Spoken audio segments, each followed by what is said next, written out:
Given my background in both history and in art history, my art history is very influenced, I suppose, by the cultural and social history that I'd studied previously. It always informed my work. So I wanted to teach at a place where I could bring together art history, a little bit of anthropology perhaps, and to be able to sort of teach my enthusiasms.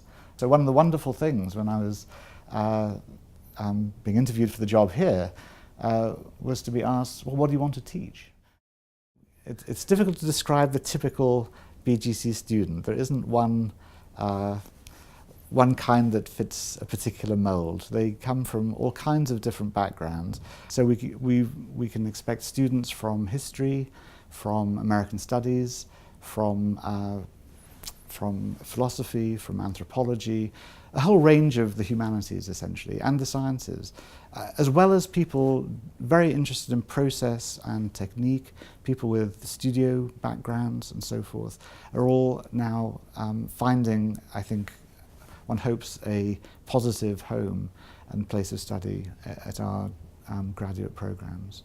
Because we offer a very wide span of courses that range from the ancient Near East really to the digital age of today, students can come here and study really almost anything they want. We're trying all the time to extend our teaching and research possibilities. So we have research relationships with a number of New York museums and collections, the Frick, with whom we share a teacher-curator, and with the American Museum of Natural History, with whom we have a shared research fellow resident at the BGC and working on a project of mutual interest between the two institutions.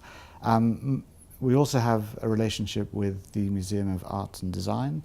One of their curators teaches here on a yearly basis, all of which lead to courses at these institutions that provide extremely rich experiences for our students. The first year MA students get to travel to Europe. And so the students get a tremendous experience in seeing behind the scenes in large national museums from other cultures, which they can then bring back and compare with the kinds of experiences they're getting here. My primary interests at the moment are really a continuation of my work on art and the Reformation, the work of craftsmen, creating extraordinary objects in the era of the Kunstkammer. The Kunstkammer is one of the earliest forms of museums, collections, begun by noblemen and wealthy merchants that brought together works of nature in a world that was opening up, the Indies, the Americas, and all these natural objects were flowing into Europe and being collected. And these were being matched by extraordinary works of man-made art and craft in these collections, the Kunstkammer collections. Looking at the things that they were making and the themes that informed their work, be it ethics, be it history, be it nature, be it mathematics and so forth, and wondering how these craftsmen acquired the kinds of knowledge that these themes imply, how the themes of humanism intersect with artisan creation at this period is a strong part of my research.